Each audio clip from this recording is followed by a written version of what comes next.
menikmati waktu kami bersama dengan Engkau ya Bapa. Kami minta Tuhan Engkau berhadirat, Engkau menjamah setiap kami, dan kami percaya Engkau telah menyediakan berkat-berkat-Mu Tuhan atas setiap kami Tuhan.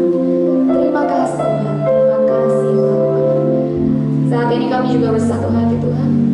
Kalau ada kuasa-kuasa yang tidak berkenan di hadapan Engkau Tuhan, dan karena kami saat ini bersama-sama mengusilkannya hanya di dalam nama Tuhan Yesus, segala kuasa iblis dihancurkan, dipatahkan dalam nama Tuhan Yesus.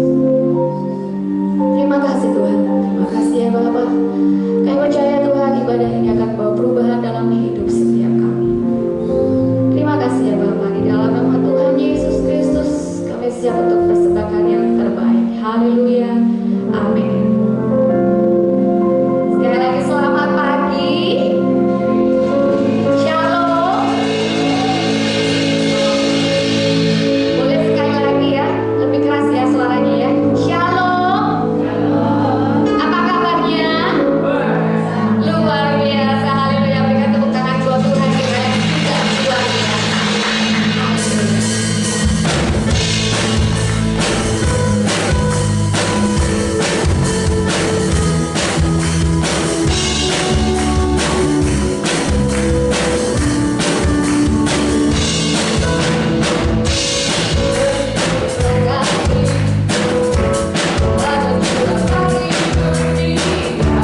merasakan hadirat Tuhan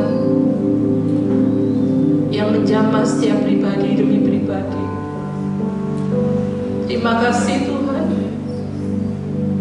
buat kasih setia Tuhan, buat kebaikan Tuhan, buat anugerahnya yang begitu besar dalam hidup kami. Kami boleh ada sebagaimana kami ada Tuhan. Terima kasih Bapa. Kami menyerahkan hidup kami ke dalam tangan-Mu Tuhan. Sebab Engkau yang pegang kendali dalam hidup kami. Hidup kami bukan milik kami, tapi hidup kami sepenuhnya milik Engkau Tuhan. Dan kami percaya kuasa-Mu, hadirat-Mu ada di dalam hidup kami Yesus.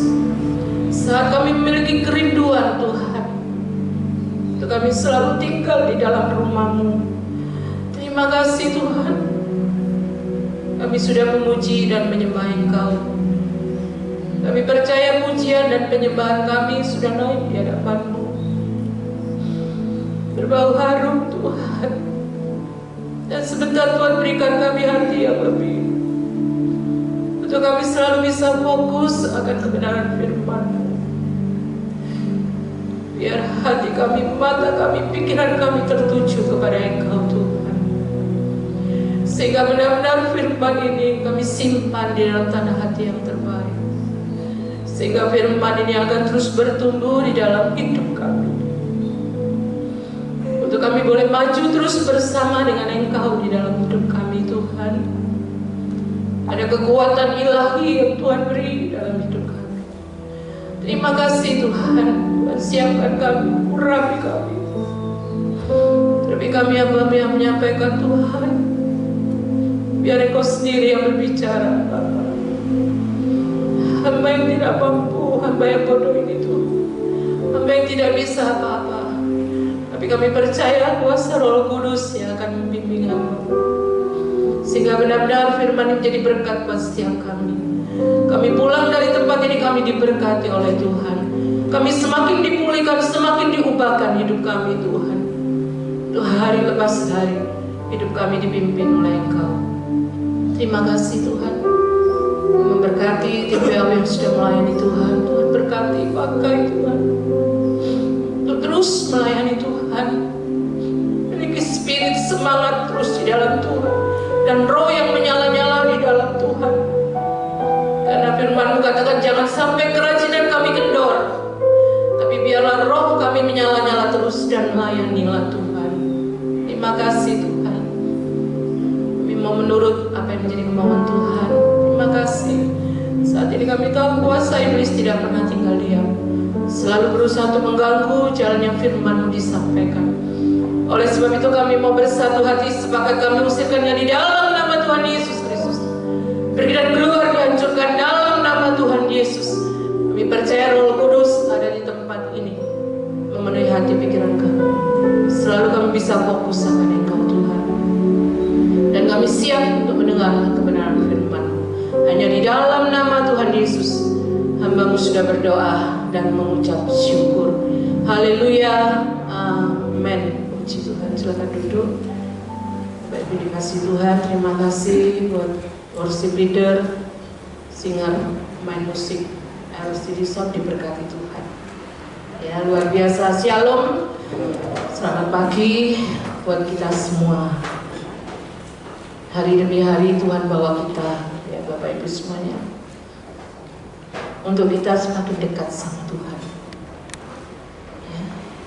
Karena hari nggak semakin baik dalam hidup kita.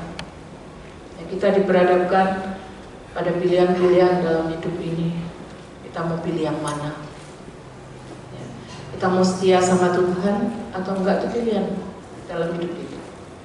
Tapi kalau Tuhan tuntun kita setia, saya katakan itu luar biasa. Kesetiaan kita tidak karena ada sesuatu hal, tidak. Walaupun keadaan buruk sekalipun menimpa dalam hidup kita, kita tetap pulih setia, kata Tuhan. Itu penting. Orang yang setia, dia bisa bertahan. Untuk kita bisa bertahan tidak mudah, Bapak Ibu. Karena proses yang Tuhan beri dalam hidup kita itu panjang. Tuhan tidak pernah kasih proses itu instan, ya, tidak pernah. Contohnya kita lihat Abraham diproses sama Tuhan sampai 25 tahun. Ya. Setiap kita ada prosesnya Tuhan. Makanya Tuhan minta supaya kita tetap bertahan di dalamnya. Dan pagi hari ini saya mau kita sama-sama belajar firman Tuhan tentang, saya mengambil tema iman. Ya. Kita mau belajar tentang iman. Di dalam hidup kita, ya, kita pasti pernah kecewa. Ya. Tidak ada orang yang tidak pernah kecewa di dalam hidupnya. Tidak ada. Tidak ada satupun. Setiap kita pasti pernah kecewa. Kenapa kita kecewa? Karena seringkali ekspektasi kita itu salah, tidak benar, makanya kita sering kecewa. Seperti contohnya hidup saya. Hidup saya sekarang ini bukan hidup yang terbaik, ya. Karena apa? Karena saya punya banyak keinginan dalam hidup saya. Saya pengennya begini, begitu kan gitu. Setiap kita pasti punya banyak keinginan. Oleh karena banyaknya keinginan dalam hidup kita, kan tidak mungkin keinginan kita itu akan terpenuhi semua, akan berhasil, tidak. Makanya ada keinginan kita yang tidak tercapai, yang tidak berhasil, kan gitu. Ya. Seperti contohnya, ya, dulu waktu almarhum masih ada waktu sakit, saya minta sama Tuhan, Tuhan, supaya Tuhan sembuhkan. Ya. Anak-anak saya minta gitu semua. Tuhan tolong sembuhkan. Kalau Tuhan sembuhkan, maka mulai janji sama Tuhan, bernasar sama Tuhan, mulai. Tapi ternyata tidak terjadi. Ya, apa yang saya ingini tidak terjadi, kata Tuhan. Aku tetap ambil. Ya. Mungkin Tuhan tahu ekspektasi saya ini keliru sama Tuhan, nggak benar. Karena apa? Karena saya mau menggantungkan terus pada suami saya. Kalau dulu kan saya pelayanan, saya menggantungkan ke suami kan, ke Pak Stefan. Saya tidak terjun dalam pelayanan, saya diem-diem tok. Artinya apa? Saya tidak punya beban. Beban saya cuma dikit. Tapi Tuhan bilang, sekarang beban aku taruh di pundakmu. Ya. Sehingga saya betul, saya pernah Pak Stefan itu dengar bilang gini sama saya, melayani Tuhan itu tidak mudah, apalagi seorang hamba Tuhan. Dia bilang gitu, berat Mam. Dia sering bilang itu sama saya. Tapi saya dasar, mungkin waktu itu memang benar-benar saya itu cuek ya. Saya mengatakan, masa sih? Gitu, saya bilang gitu. Ternyata itu didengar sama Tuhan. Sekarang kamu yang kuperhadapkan. Sehingga saya beberapa waktu lalu saya pernah bercakap-cakap dengan seorang, saya mengatakan berat melayani Tuhan, apalagi seorang hamba Tuhan. Ya. Soalnya kalau jemaat ada masalah, saya ikut di dalamnya. Ya. Oleh karena itu, saya menyadari bahwa apa yang saya inginkan, ya, kalau ekspektasi saya salah, tidak benar, ya, itu tidak akan pernah terjadi dalam hidup saya. Ya. Bukan berarti hidup saya sekarang ini tidak terbaik loh, Bapak Ibu, tidak. Tetapi mungkin pengharapan saya, ekspektasi saya itu yang harus diubah. Ya. Makanya seringkali terjadi hal-hal yang tidak kita inginkan, begitu juga di dalam pernikahan. Kenapa terjadi pertengkaran, ya, perselisihan? Karena apa? Karena ekspektasinya tidak benar. Seringkali kita salah, kan ya, Bapak? Ya, makanya berakhir pernikahan, akhir penyesalan. Ya. Yang tidak pernah salah cuma Tuhan. Kita manusia berdosa, Bapak. Setiap kita pasti buat kesalahan. Saya pun juga. Makanya itu kita melihat di dalam kehidupan kita sebagai orang yang percaya. Banyak sekali saya menemukan orang yang kecewa dengan Tuhan. Tapi saya katakan itu sebetulnya bukan dengan Tuhan, Pak. Iya. Orang-orang kecewa karena mereka punya harapan yang salah. Ya. Ekspektasinya yang salah. Dan itu muncul karena apa? Karena ajarannya salah. Ya, saya ambil contoh. Kadang kita tanya sama Tuhan, ya, kita protes sama Tuhan, ya, kita kecewa sama Tuhan. Kita bilang Tuhan itu tidak tepati janjinya. Katanya kalau ikut Tuhan, hidup pasti diberkati. Ikut Tuhan pasti sukses.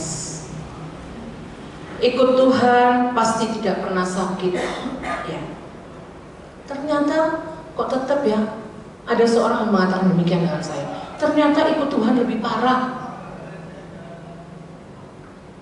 Masalahnya lebih bertumpuk-tumpuk. Ya. Pekerjaannya, bisnisnya gagal, menderita sakit yang parah ikut Tuhan. Ya. Makanya kita mengatakan saya kecewa dengan Tuhan. Seharusnya kita kecewanya itu bukan dengan Tuhan loh. Ya. Karena Tuhan tidak pernah ajarkan kita kalau kamu ikut aku, ya hidupmu itu pasti diberkati, pasti sukses, pasti nggak pernah sakit, sehat terus. Tidak, Tuhan tidak pernah mengajarkan seperti itu. Ikut Tuhan. Kan kalau kita baca di ayatnya tidak ada. Ya. Tuhan katakan kalau kamu mau ikut aku, dikatakan kan, kamu harus menyangkal dirimu, memikul salib dan ikut aku. Firman-Nya kan mengatakan demikian. Makanya seringkali kita mendengar firman Tuhan yang salah. Ayo datang ke gereja, pasti nanti pekerjaanmu sukses. Wah, itu sudah salah. Apakah tidak ada anak Tuhan yang gagal dalam pekerjaannya? Ada. Karena ikut Tuhan itu bukan identik dengan hal-hal jasmani kita. Itu second blessing. Ya. Makanya dibutuhkan sangkal dirimu. Kalau orang mau ikut Tuhan harus belajar menyangkal diri. Ya. Baru pikul salib, baru ikut Tuhan. Tapi saya tidak menjelaskan tentang ikut Tuhan ya, menyangkal diri, pikul salib, nanti saya akan jelaskan. Ya. Sekarang saya mau kita belajar tentang iman. Ya, ayo kita buka dulu. Di dalam Ibrani pasal yang ke-11, kitab Ibrani pasal yang ke-11, ayat 35 sampai 40. Ya. Saya undang Bapak Ibu kita bangkit berdiri.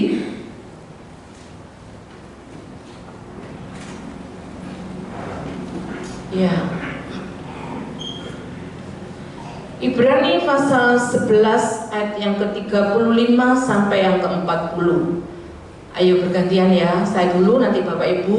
Ayat 40 yang terakhir kita baca sama-sama. Ibrani pasal 11 ayat 35. Ibu-ibu telah menerima kembali orang-orangnya yang telah mati, sebab dibangkitkan.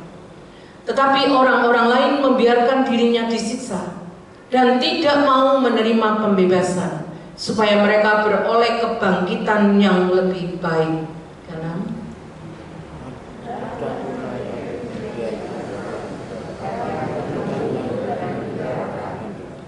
mereka dilempari, digergaji, dibunuh dengan pedang. Mereka mengembara dengan berpakaian kulit domba dan kulit kambing sambil menderita kekurangan, kesesakan, dan siksaan.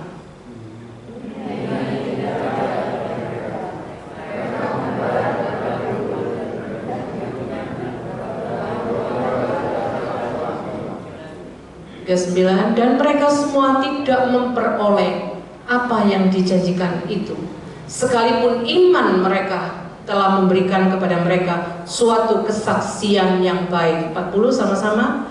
Sebab Allah telah menyediakan sesuatu yang lebih baik bagi kita. Tanpa kita, mereka tidak dapat sampai kepada kesempurnaan. Amin. Silakan duduk. Bapak dikasih Tuhan, Tuhan Yesus memberkati kita semua. Ya. Berbicara iman, tadi saya katakan tentang iman ya. Sering kita ngomong, apapun yang kita imani, kita akan segera mendapatkannya. Ya. Mungkin tidak lama lagi kita pasti akan mendapatkannya. Ya. Padahal kalau kita baca dalam Ibrani yang baru kita baca, ya, semua tokoh-tokoh iman yang ada di sana, ya, dia tidak mendapatkan apa yang dijanjikan. Bahkan kalau kita baca tetap Ibrani ya, Ibrani 11 ayat 13 yang A saja. Ya, dikatakan dalam iman mereka semua ini telah mati sebagai orang-orang yang tidak memperoleh apa yang dijanjikan itu. Ya. Jadi mereka tidak memperoleh. Bahkan dikatakan tadi kan kita sudah baca di ayat yang 39 sama. Ya. Contohnya, saya tadi sudah ambil contoh Abraham.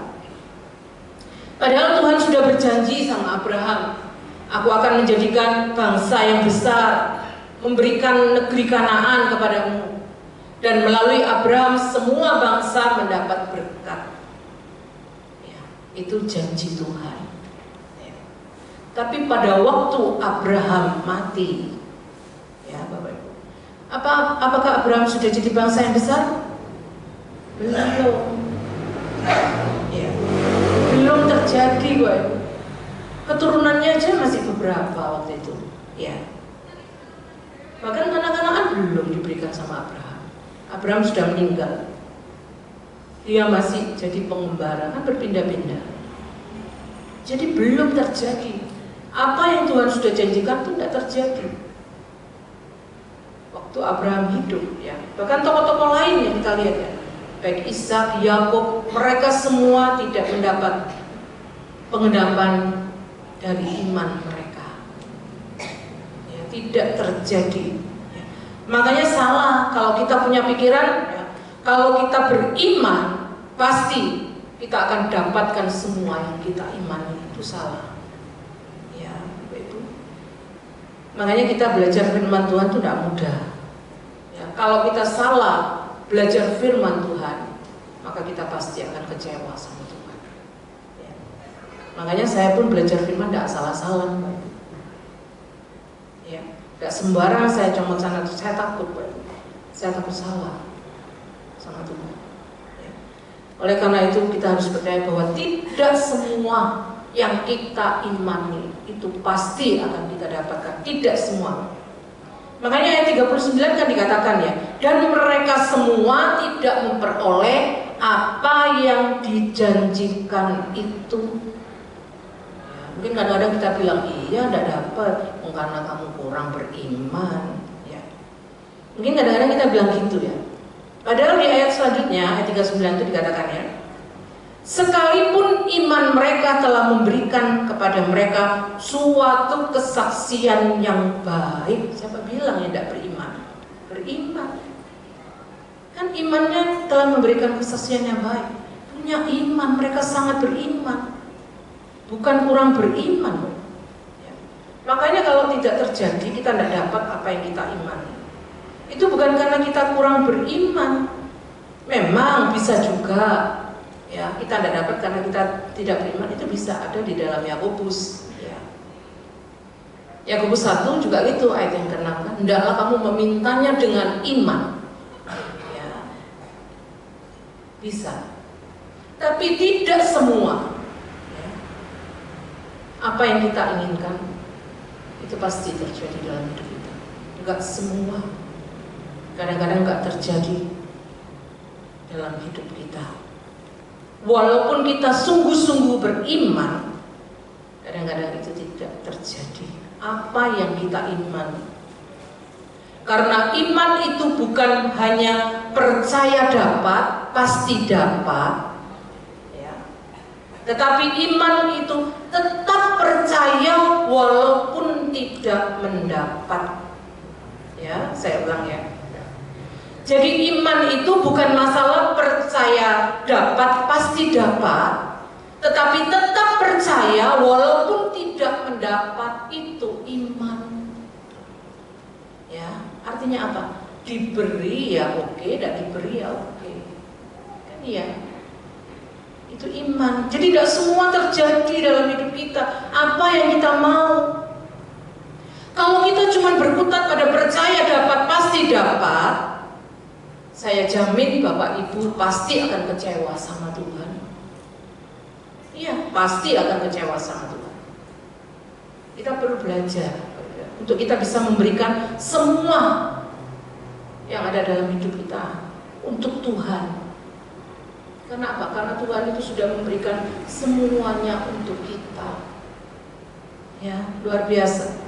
Seharusnya apa yang Tuhan lakukan itu menentukan apa yang kita lakukan. Apa yang Tuhan lakukan bagi kita itu menentukan apa yang kita lakukan bagi Tuhan. Makanya jangan mengukur kebaikan Tuhan berdasarkan pada apa yang akan Tuhan beri. Ya. Jangan kita mengukur kebaikan Tuhan pada apa yang akan Tuhan beri. Tapi kita harusnya mengukur kebaikan Tuhan berdasarkan apa yang Dia telah beri dalam hidup kita. Apa yang Dia sudah berikan dalam hidup kita. Dia sudah mati buat kita di atas kayu salib. Itu seharusnya. Ya. Saat kita mengingat kebaikan Tuhan, ya, kita selalu mengingat kasih-Nya luar biasa. Dia mati buat kita di atas Golgota. Itu yang seharusnya kita ingat. Ya. Kalau saya mungkin dulu ya, saya selalu mengukur kebaikan Tuhan pada apa yang Tuhan akan beri dalam hidup saya. Jadi artinya kalau Tuhan tidak beri dalam hidup saya, berarti Tuhan tidak cinta sama saya. Kan gitu kan? Karena apa? Karena kita punya prinsip yang akan Tuhan beri. Ya. Tapi belajarlah kita tuh berpikir kasih-Nya Tuhan tuh luar biasa kebaikan. Dia sudah mati buat saya. Kalau kita selalu mengingat itu luar biasa. Makanya konsep hidup ini kita harus ubah. Ya, selalu kita berkata Tuhan Yesus selalu baik dalam hidup saya. Ya.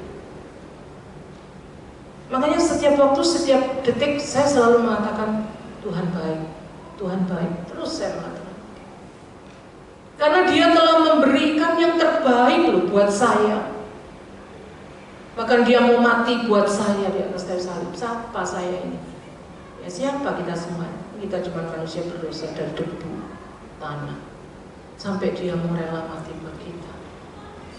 Ya, itu yang luar biasa. Makanya kadang-kadang kalau merenung berpikir saya ini Tuhan, kok ada ya seorang pribadi yang baiknya luar biasa. Makanya saya itu kepingin lihat Tuhan itu seperti apa sih? Ya, saya beberapa waktu yang lalu besok seorang tante mengatakan saya pernah didatangi Tuhan dulu waktu dia belum percaya Tuhan. Dia tidak tahu kalau itu Tuhan yang datang. Persis dia bilang seperti yang digambar itu katanya Tuhan dalam Injil Yahya. Rambutnya sebahu, pakai jubah putih, tapi cakep luar biasa, ganteng katanya.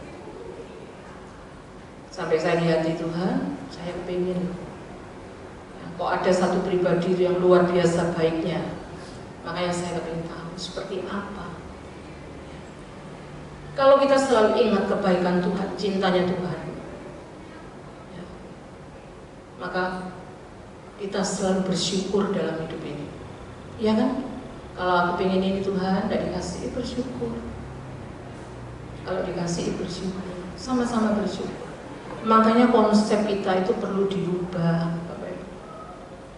Seringkali harapan kita, ekspektasi kita itu salah. Makanya perlu diubah. Kalau tidak, makanya saya katakan pasti kita kecewa sama Tuhan. Dan akhirnya kita undur sama Tuhan. Ya, sulit kalau orang sudah kepahitan sama Tuhan, sudah kecewa. Saya punya saudara di Bondowoso, Dulu pernah saya bawa pada tempat ini, 1 kali, 2 kali, tidak mau. Padahal saya melani jemput ke Bondowoso, tidak mau. Karena apa? Karena kepahitan. Ya, kepahitannya sebetulnya bukan dengan Tuhan, dengan sesama, ya, antar jemaat yang kepahitan. Tapi kok digatukno sama Tuhan? Lah itu loh saya yang heran. Orang kalau kepahitan, ya, sama orang tapi gatuknya ke Tuhan, selalu demikian. Ya, saya sampai bingung kadang-kadang kalau berpikir, kenapa itu? Gitu. Ya, karena apa? Karena seringkali pengharapan kita, ekspektasi kita salah sama Tuhan. Ya. Kalau kita lihat di Ibrani pasal yang ke-10, nanti Bapak Ibu baca di rumah ya. Di ayat yang ke-34 itu, padahal mereka mengalami penganiayaan. Ya. Penganiayaan tadi dikatakan, di ayat tadi yang juga dikatakan, ya. Mereka terus-menerus dirampas, ditekan, dianiaya, menderita. Karena apa? Karena iman. Ya, kalau kita baca di ayat yang ke-34 dari Ibrani pasal yang ke-10. Memang kamu telah turut mengambil bagian dalam penderitaan orang-orang hukuman, dan ketika harta kamu dirampas, kamu menerima hal itu dengan sukacita, sebab kamu tahu bahwa kamu memiliki harta yang lebih baik dan yang lebih menetap sifatnya. Jadi mereka juga hidup dalam penganiayaan, penderitaan. Tapi ayat 36 dikatakan, sebab kamu memerlukan ketekunan, supaya sesudah kamu melakukan kehendak Allah, kamu memperoleh apa yang dijanjikan itu. Jadi memang perlu ketekunan. Prosesnya Tuhan dalam hidup kita, ya, itu perlu ketekunan. Artinya tidak sebentar. Ya. Tuhan mau kita tekun di dalam proses, setia di dalam proses. Kalau kita tetap tekun di dalam proses, pasti kita kuat. Makanya ayat 35 akan dikatakan, jangan kamu lepaskan kepercayaanmu kepada Tuhan, dan ada upah yang menantinya. Ya, jadi waktu kita diproses, kita dalam masalah, pergumulan, penderitaan, sakit, penyakit, apapun itu, kan kadang-kadang kita di tengah kan, kembali saya katakan kecewa, kita undur sama Tuhan kan. Makanya betul firman Tuhan, jangan lepaskan kepercayaan. Artinya apa? Supaya kita tetap tinggal di dalam Tuhan, tetap setia. Pasti itu baik kok yang Tuhan kerjakan dalam hidup kita. Nggak ada yang tidak baik. Tapi Tuhan minta kamu tekun, nona, sabaro. Kamu masih tak uji supaya kamu naik kelas. Itu maunya Tuhan dalam hidup kita, ya. Supaya apa? Supaya kita tidak kehilangan iman kita. Makanya nanti waktu Tuhan datang, kan Tuhan berkata, adakah ku dapati iman di bumi ini? Tuhan tidak cari apa-apa, cuma cari iman. Karena di hari-hari akhir akan banyak orang yang kehilangan iman. Karena apa? Karena penderitaan, perkumpulan masalah. Ya, makanya supaya kita tetap kuat bersama Tuhan. Ayo kita belajar bagaimana supaya kita bisa tetap percaya walaupun kita tidak dapat. Tadi kan saya katakan kan, orang yang beriman bukan hanya percaya dapat, pasti dapat, tidak ya. Tapi tetap percaya walaupun tidak mendapat. Gimana sih caranya supaya kita bisa tetap percaya walaupun tidak dapat? Ayo kita belajar. Ada tiga hal. Yang pertama kita harus berani menolak jalan pintas yang mengorbankan integritas. Itu yang pertama. Kita harus berani menolak jalan pintas yang mengorbankan integritas. Ayat 35 kita baca, Ibrani 11. Ya. Ibu-ibu telah menerima kembali orang-orangnya yang telah mati, sebab dibangkitkan. Tapi ada kelanjutannya, Bapak Ibu ya. Tetapi orang-orang lain membiarkan dirinya disiksa dan tidak mau menerima pembebasan, supaya mereka beroleh kebangkitan yang lebih baik. Dikatakan mereka tidak mau menerima pembebasan, padahal mereka sudah ditawarkan pembebasan. Tapi jalan pintas mereka nggak mau. Ya. Makanya dikatakan tadi mereka menolak pembebasan. Makanya banyak yang mati pada waktu itu karena imannya. Ya. Apakah mereka orang yang tidak beriman? Beriman. Justru itu yang membuktikan bahwa mereka beriman luar biasa. Tapi yang seringkali saya temui orang-orang percaya, kadang-kadang kita berdoa sebagai anak Tuhan, ya kita percaya, kita berdoa, Tuhan aku percaya Tuhan akan memberkati usahaku ada di dalam tangan Tuhan. Tuhan yang akan bekerja membuat usahaku semakin berkembang. Tapi yang saya tahu kadang-kadang di dunia bisnis ya, jalan pintas terus diterjang. Ya, yang penting bagaimana caraku untuk meraup keuntungan yang banyak. Ya. Makanya bahkan mengorbankan integritas. Ya. Seringkali itu terjadi. Itu namanya kita tidak percaya sama Tuhan. Itu namanya kita memanfaatkan kesempatan. Sulit untuk kita bisa menolak jalan pintas ya. Ya, kalau itu mengorbankan integritas, jangan lakukan. Memang sangat sulit ya Bapak Ibu. Setiap kita, baik saya, sangat sulit untuk menjaga diri kita bersih 100%. Sulit. Mungkin kadang-kadang ya, saya tidak munafik kok. Kadang-kadang saya pun gagal untuk menjaga diri 100% bersih ya. Gagal, tapi saya selalu punya komitmen di dalam hidup saya. Ya, saya punya komitmen, Tuhan tuntun saya, ya, untuk saya terus ikut jalannya Tuhan. Ya. Karena setiap kita pasti akan diperhadapkan. Kamu bisa tidak bertahan kuat pada atas jalan pintas. Kadang-kadang kita bilang, oh iya, ini lebih enak, terus aku ikut, kan gitu kan? Makanya perlu komitmen sama Tuhan, ya. Saya melihat tokoh-tokoh di Alkitab, Ibrani tadi yang kita baca, mereka berani, dia tidak mau jalan pintas, bahkan sampai nyawanya.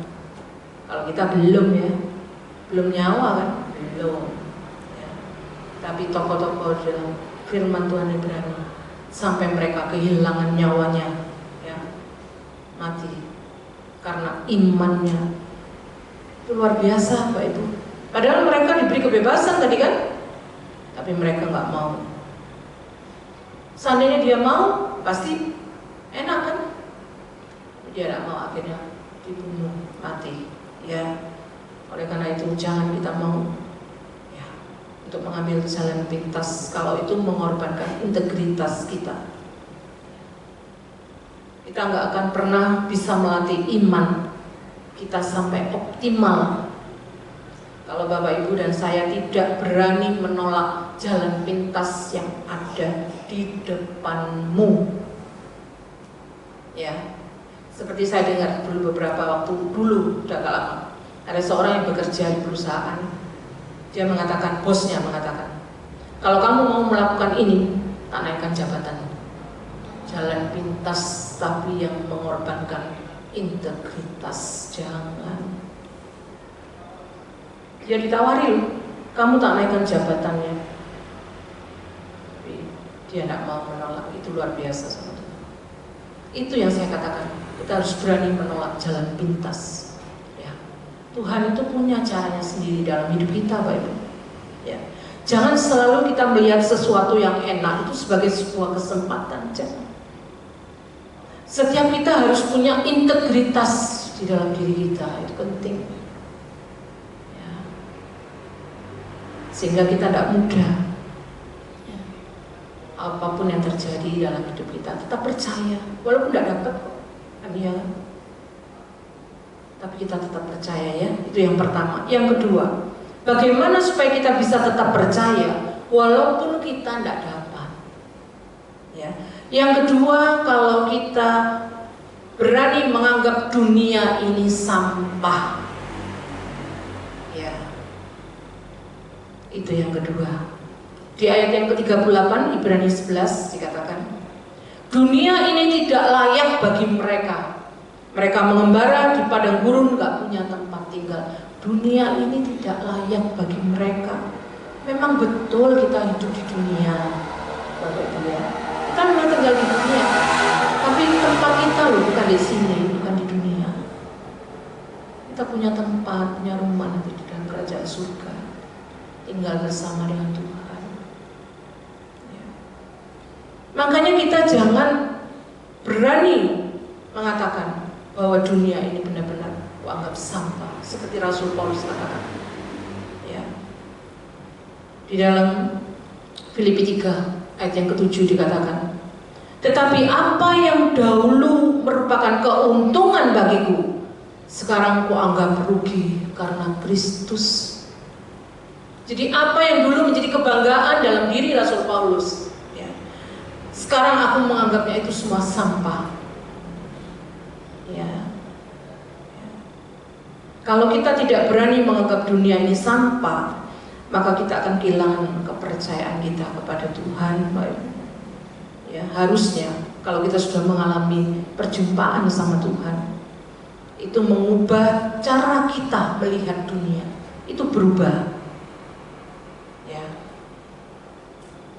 Contohnya mungkin ya, seperti ibadah hari Minggu kita dikasih pilihan. Ayo, tajak di satu tempat bagus sekali. Mumpung bisa, ayo, udah ada kesempatan lagi loh. Ayo kita pilih mana? Pilih ke sana atau ke ibadah? Ya pasti pilih. Kalau kita enggak, saya katakan kalau kita enggak anggap dunia ini sampah, kita pasti pilih sana. Ya aku ikut ibadah bisa kok minggu lagi, kan ya? Ya itu. Makanya Tuhan itu baik, ya. Jangan kita diikat oleh dunia. Kemarin saya menghadiri reuni akbar sekolah saya SMPK Maria Fatima. Saya ikut, saya datang, ya. Tapi saya tidak tenang kalau lama-lama itu. Ya begitu selesai mengajak teman saya pulang. Ya saya tidak senang di tempat-tempat yang ya memang tidak apa-apa sebetulnya. Tapi saya tidak, hatinya tidak terlalu, karena saya tidak enak ya namanya ditawari. Ayo kamu kan alumni kan ya? Iya. Bahkan harusnya hari ini saya menghadiri lamaran anaknya kakak saya di Surabaya. Makanya adik saya tidak ada kan, tidak diri ibadah. Semua pergi, saya tidak pergi. Tapi saya mengatakan sama koko saya minta maaf kok, sangat minta maaf. Kalau koko tidak hari Minggu, saya pasti datang ke lamaran. Karena koko dibuat hari Minggu, saya minta maaf. Tidak bisa saya pelayanan, saya nggak bisa, benar-benar nggak bisa. Saya minta maaf. Iya, koko saya bilang tidak apa-apa. Ya, luar biasa. Ya, saya bisa memilih, saya ikut aja. Mau semua keluarga pergi, semua. Bahkan adik saya lu bilang, kenapa pelayanannya tidak digantian aja, dicari siapa penggantinya? Saya bilang tidak, saya nggak berani asal-asalan. Melayani Tuhan tidak asal-asalan, saya bilang gitu. Ya, luar biasa ya Bapak Ibu. Makanya seperti Pak Rasul Paulus ya, karena cintanya sama Tuhan, ya, walaupun itu kebanggaannya, dia tinggalkan. Karena apa? Dia menganggap dunia ini sampah. Waktu kita berjumpa dengan Tuhan, harusnya cara pandang kita ini berubah. Ya, cara kita melihat hal-hal yang ada di dalam dunia ini harusnya berubah. Kalau kita mengaku kita sudah mengalami perjumpaan dengan Tuhan, tapi kalau kita mengaku kita mengalami perjumpaan dengan Tuhan, tapi cara kita melihat dunia tidak berubah, berarti kita masih menggunakan Tuhan untuk memuaskan hawa nafsu duniawi kita. Karena banyak orang percaya menggunakan Tuhan untuk memenuhi tujuan hidup mereka, dan bukan menggunakan hidup mereka untuk memenuhi tujuan Tuhan. Harusnya kita menggunakan hidup kita untuk memenuhi tujuan Tuhan, itu harusnya. Tapi seringkali kita meminta Tuhan ya memenuhi tujuan hidup kita. Itu salah. Ya. Kalau kita minta sama Tuhan, supaya Tuhan memenuhi tujuan hidup kita, itu sangat salah saya katakan. Ya. Kalau Bapak Ibu dan saya mau ikut Tuhan, ya, kita memang harus kehilangan hal-hal yang menyenangkan, hal-hal yang nyaman mungkin. Ya, kalau itu harus kehilangan tidak apa-apa. Ya. Asal iman kita tetap sama Tuhan itu penting. Ya. Makanya itu bersyukur, selalu bersyukur. Ya. Tapi kalau kita masih merasa berat untuk meninggalkan semua kemanisan dunia ini, berarti Bapak Ibu masih belum. Ya. Seharusnya tujuan hidup kita itu adalah memuliakan Tuhan dan menikmati Tuhan selama-lamanya. Seharusnya itu. Jadi kalau kita tidak puas dengan Tuhan, berarti Tuhan itu belum terlalu indah buat kita. Ya. Karena kita seringkali condongnya kepada dunia. Ya. Kalau kita memiliki Kristus itu cukup bagi kita, pasti dunianya itu di belakang, yang di depan kita itu salib. Itu harusnya seperti itu. Jadi Kristus itu cukup bagiku. Ya. Kalau orang yang mau ikut Tuhan, jangan menoleh yang ke hal-hal duniawi. Dunia akan lenyap kok dengan segala keindahan.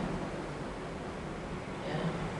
Tapi Tuhan kekal buat selama-lamanya dalam hidup kita. Ya, luar biasa ya. Jadi untuk semua kenikmatan dunia, kesenangan dunia, kita harus menganggap itu semua sampah.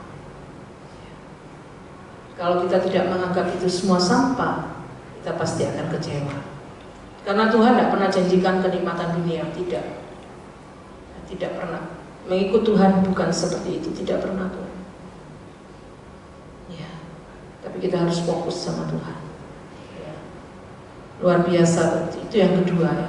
Sekarang yang ketiga, bagaimana untuk kita tetap bisa percaya walaupun kita tidak dapat. Kita harus yakin bahwa Tuhan menyediakan yang lebih baik dalam hidup kita. Ya, di ayat 40 dikatakan, Ibrani 11. Sebab Allah telah menyediakan sesuatu yang lebih baik bagi kita. Tanpa kita mereka tidak dapat sampai kepada kesempurnaan. Ya.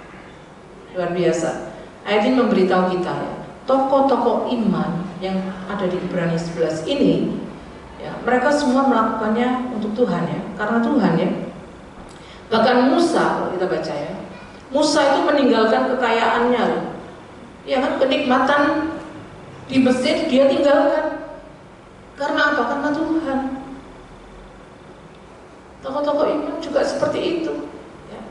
Kalau kita melihat tokoh iman di Ibrani pasal 11 ya, kita melihat Kristus itu sebagai janji ya. Tapi sekarang kita melihat Kristus itu sebagai penggenapan. Ya, kalau Ibrani 11 hanya bayangan, belum digenapi kan. Tapi zaman kita sekarang ini, Kristus itu bukan cuma bayangan, tapi kenyataan. Ya, nyata dalam hidup kita. Jadi katakan mereka mendapatkan yang lebih baik. Ya, mereka mendapatkan kebangkitan yang lebih baik. Karena semua kita sudah diselamatkan oleh iman kita kepada Tuhan. Baik di dalam semua tokoh-tokoh Alkitab sama semua. Kita diselamatkan karena iman. Ya, luar biasa ya. Ya. Oleh karena itu kita harus sungguh-sungguh sama Tuhan. Ya. Anugerah Tuhan luar biasa dalam hidup kita. Ya. Kita sudah menerima anugerah keselamatan. Ya. Dan saat ini Tuhan hadir dalam hidup kita melalui Roh Kudus-Nya. Ya. Kalau dulu zaman perjanjian lama tidak ada, cuma bayangan. Ya, tapi sekarang ya Kristus bagi kita itu kenyataan karena Roh Kudus lo ada di dalam hidup kita. Makanya Dia yang bimbing kita terus. Ya. Dia yang tuntun langkah-langkah kita. Ya. Waktu kita salah jalan, kadang-kadang kan kita diingatkan sama Tuhan, kamu salah. Ya, Makanya kita bisa berbalik, ya kan? Kita bisa sadar, kita bisa bertobat kembali kepada Tuhan. Ya. Dan saya percaya Kristus akan datang kembali buat jemput setiap kita, ya, anak-anaknya. Oleh karena itu kita harus setia. Saya katakan tadi ya, dari awal harus bertahan. Ya, himpitan, persoalan, masalah pasti kedepannya akan semakin menghimpit kita. Ya, bagaimana kita bisa bertahan? Tetap kuat di dalam Tuhan. Setialah dengan Tuhan. Ya, berikan waktu untuk Tuhan. Tuhan sama dunia, sama pekerjaan harus balance. Jangan bekerja terus. Kapan untuk Tuhan? Ya. Kadang kalau kita bekerja terus letih, memang saya tahu, karena saya pernah mengalami. Dulu di Batam, saya bekerja terus sampai tidak bisa berdoa, sungguh tidak bisa berdoa. Saya waktu itu buka rumah makan yang sama-sama Bu Rudi, saya buka di rumah loh padahal, tapi ramenya luar biasa. Sampai saya tidak bisa ngapa-ngapain Tuhan. Dari pagi bangun dan nyiapkan dapur, malam jam 9 baru tutup, capeknya luar biasa.